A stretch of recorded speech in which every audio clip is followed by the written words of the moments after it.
Any questions? Your first one as head coach, how did it go? Yeah, that was a lot of fun. No, you know, it was one of those deals. I didn't expect miracles, and that's the number 6 ranked team in the country. I think Kevin's got a chance maybe to win a national championship with that club, and shoot, we went out, we played. It didn't happen for us. We got to get better as a football team. We knew that. I'm not sitting in this chair because we were a great football team the first 2 weeks, so I got to be patient with this team and let it grow. And I still think we got some talent on this team, and this football team can come around when we get in a conference. I don't know when it's going to break, but I know as a coach and all the years I've coached, and all of a sudden you find a team that hits a point in a game, and all of a sudden everything turns for you, and things start turning out pretty good. Do you still like did you like the effort level? You know, I did. I know I had to be a cheerleader on the sidelines. Our kids have got to learn that, you know, when things are bad happen, you got to get your head up and you got to go back out, and you got to forget about what has happened and play forward. And at times, I know I went and got on the defense on that bench about, hey, you got to play forward. Offensively, same thing. But I told them right at the end of the game, hey, just keep playing. And I thought we played for 4 quarters today. I mean, we weren't good enough to beat that team. Hell, I don't know if I've been around an SMU team that could have beat that team. But, you know, we played to the end, and that's all I could ask of those kids. What was your decision on calling him? Was it too rich of a game for him, or you know, it just wasn't getting it done. So we had to make a change there, and you know, I kind of left that up to Dan, and he went with Stitch, and I thought Stitch did some decent things. He's got to quit taking those hits like that, though, or know that, or we're gonna have another quarterback in there because he can get busted in half. But he rushed for, I think we had 52 yards rushing on him, and yeah, threw the ball okay at times. Well, before do you believe that Chris Stitch is going to be your starter? Hard to say. You know, we got to evaluate that situation in depth tomorrow. You know, got to look at what our options are. Maybe he's the guy, maybe not. I'm not 100% sure that's where I want to go with it right now. What did you talk about at halftime? You know, I talked about him just to keep playing. We've had some bad things happen, and it wasn't good, but this is a team that you've got to teach them how to play the game and just keep playing and keep playing. And, you know, get points when you're down. I don't care if it's a field goal or what, and don't look at the scoreboard. I mean, we're talking about small wins with this team. I mean, we hadn't scored a touchdown until last play in North Texas game. And I knew where this team was at, but I still believe in this football team. I think this football team, maybe it might be 2 weeks, might be 3 weeks, but this football team will come around. I think there's character on it right now. What do you think about some missed tackles that happen on defense? You know, that just comes down to most of the time we miss tackle. They're just better athletes than we are, and I can't do anything about that right now. I mean, we'll do some tackling drills, and we'll try to change some things, but yeah, our tackling was atrocious. It was bad, but you know, you got to give some credit to them too. That's a pretty good football team, and you know, we got some guys. I was a little disappointed in the way they played at that point, but again, we'll get better at that too. But sometimes it was A&M too. It wasn't just missed tackles. Your offense had some very quick drives in the first half, and then late in the half you had like a 7-minute drive that led to the first field goal. What changed that allowed them to have that success on that long drive? I think it's just more mindset, believing they can do that.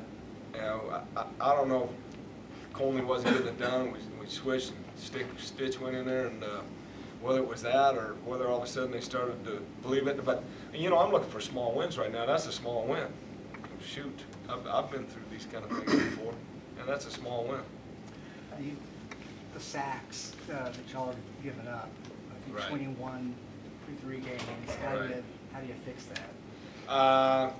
You know, we got to look at maybe putting one of those bigger kids in, like Jeremiah Gaines, and chipping the edge and doing some things to protect that quarterback a little more. I think that offensive line will come around. Tim does a good job. We're better at the offensive line than we were a week ago. I know that, and I just got to be patient. And I'm not a real patient guy, but I'm really trying to be patient right now. I was going to ask you about Tim Davis. You bring him in, and obviously you're trying to watch a million different things on the sideline as the head coach, but did you see anything in the offensive line that gave you encouragement, said, yeah, this is better, that's better? I think I saw some decent things. I mean, we rushed the ball. I think we had, what, let me look at this thing, 102 yards rushing, and that's an improvement. I got to look at those sacks, where those came from. You know, whether those were quarterback sacks or whether those were offensive line sacks. Maybe we got to make a couple of changes in there. I don't know. You know, I'm going to look at that film tomorrow and totally evaluate that. But I thought that line was better. You know, I was sitting in the press box at North Texas and watching it, and that wasn't pretty. You know, the other thing that we got to get better at is we can't jump off sides. I think we had 3 or 4 offside penalties again today, and I'm not going to tolerate that kind of stuff. We're going to control the things we can control, and we can control that. You go from a ranked team today to arrive with history next week. What will the message be to your kids when you face TCU? We got to stay with the same message. Let's just keep getting better. Okay, we're going to find ourselves eventually. We'll make some subtle changes again offensively, add a little bit more, because we kind of took the offense back down to ground zero. And we'll make a few subtle changes on that. I got to look at what we're doing defensively. You know, shoot, this ain't my kind of defense right here. I mean, that's crazy, but we're going to evaluate everything again, and we'll make subtle changes. You can't wholesale change at this point of the year, but we'll make some changes defensively. And we got to evaluate personnel. I think football is a total personnel thing. We got to look at, make sure we got the best 11 players on offense and defense on the field. How do you view how this team got to this point? I mean, you've been here for 7 years. You've seen teams win bowl games and compete for conference titles. I think it happened last year, to be honest with you. You know, when we lost, when Garrett Gilbert got hurt. You know, we played really well defensively against Florida, Central Florida, but the Houston game, I think last year was really kind of where we lost our fastball. And when kids lose their confidence, you got to do something as a coach to get that confidence back. And maybe it's reinvent something in the program, and that's kind of my job right now. You know, I got to get these kids back and get them confident. And it's like a, I don't know, I guess a baseball player when he loses his fastball. You know, you got to do something to get it back. But we got some good kids on this program, and I think these kids will respond. What was it like personally for you out there in a new position? You know, I'll be honest with you, I had a ball. I haven't been on the sideline since 1998. So, you know, that was a new experience. Loud out there. God, hey, I had to go from a single headset to a 2 headset. And, you know, it was fun. Shoot, I was more of a cheerleader than a coach today.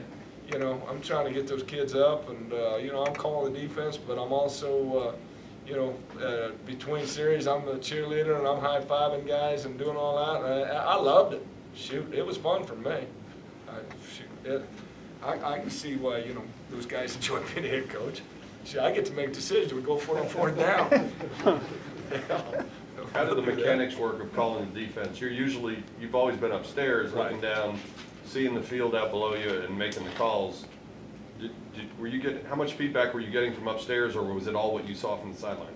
Yeah, it was a little bit of both. You know, I got pretty good guys upstairs. Darius Bell and Eric were upstairs, and they did a nice job, Eric Daniels, of getting the information to me. I felt like the calls were right. You know, what I look for on defense is, do we have players in position to make plays? Obviously, we missed some tackles. Shoot, anybody can see that. I mean, your grandmother will tell you that, but we missed some tackles. But we had players in positions to make tackles, and we just, you know, we got to be better tacklers. But a lot of it, too, is they might have had a little better athlete than what we had. Is this an opportunity you have or a thankless job? A little bit of both. But you know what? I'm going to enjoy it. Shoot, it's a great institution. I love the people here. You know, my daughter went to school here. I've recruited 3/4 of those kids in that locker room. You know, whatever happens, happens. I can't control that. What I can control is what this football team does. And if we get the wins and I get the job, great. But I'm going to have fun with this thing, and I'm going to enjoy the journey. And you know, I'm one of those guys, I still think we can win a conference and maybe get to a bowl game. I know you guys all think I'm nuts, but that's okay. My wife thought I was nuts, too. Do you feel your previous interim head coach experience helped you out a little bit? Oh, immensely. Yeah, all I worried about in that last deal was get through this job, get the guy that had cancer and was dying, but get him back because it's his job. And then all of a sudden it turned, and all I worried about was getting the head job. Here, I ain't worried about that. Okay, if it happens, it happens, you know. But to me, I'm going to coach these kids. I'm going to have fun with this job. I mean, I'm nuts. I'm the only guy in America I think's ever been an interim head coach twice. You know, my wife and I said we'll never do that intern deal again. All of a sudden, we're doing the intern deal again. Okay, all right, let's go do it. What the hell, you know? And I'm going to have fun with it. I really believe in what we do here, and I think this program can be as good as we want it to be. You know, we might not get it done. I don't know, but hell, if you don't try, you never know. You energized things really in practice the last 8 days. Did you see that? Did you see that on the field a little bit different mindset? I did, but at times we dipped back to where we were. And that's when I had to go over on the bench and say, hey, come on, don't even look at that score over there. And what else would we be doing on a Saturday afternoon?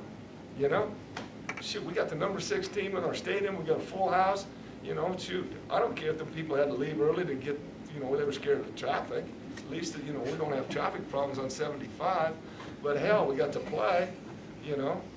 And that was kind of my message to them. Shoot, it's football, you know? 2 for 2 with the red zone. Pretty confident with Rademacher being automatic to go to the field goal route. Yeah, I felt pretty good. He's pretty accurate from about, you know, when I said 35-yard field goal from 25-yard third line. You know, when you get over 40-some yards with them, that's about his range. But I like the kid. He's got a little swag to him as a kicker. You know, kickers are kind of flakes, really. Did Matt Davis, is he healthy, or did you just want to push? Kind of. You know, we got to take a look at that situation too. I don't know where we're at with Matt because I'm the defensive guy, and I got to talk to Dan where we're at with that. We'll evaluate that situation tomorrow. I still believe in the kid. I think he could add a dimension to this team. I don't know if he's a full-time starter, but he's definitely a kid that's got a role on this team, and I think he could help us. And I just want to see him again and see him play and see what he can do too. And I'm not totally convinced Colney's not the guy. Well, one game with a redshirt freshman, that's tough duty, especially against the number 6 ranked team in the country. You know, it'd be a little different if we were playing, you know, somebody that's our caliber. It could have been a whole different story for him. Anything else, guys? Just one quick question. Do you believe that your tough non-conference schedule is going to help you when you get into your conference schedule? No, it should. You know, you're playing these teams. You play Baylor, you play A&M, really good football teams. Obviously, TCU is a good football team. North Texas, I can't take anything away from them, but I always believed that these kids are going against a team that's not the same caliber as these, and we'll play better against it. So yeah, I think it does help you. I mean, you know, you'd rather be 3-0 against some Sisters of the Poor and worried about getting cranked up for TCU than you know, 0-3. But you know, unless the cards dealt, let's play them. Okay, thanks a lot. That's good.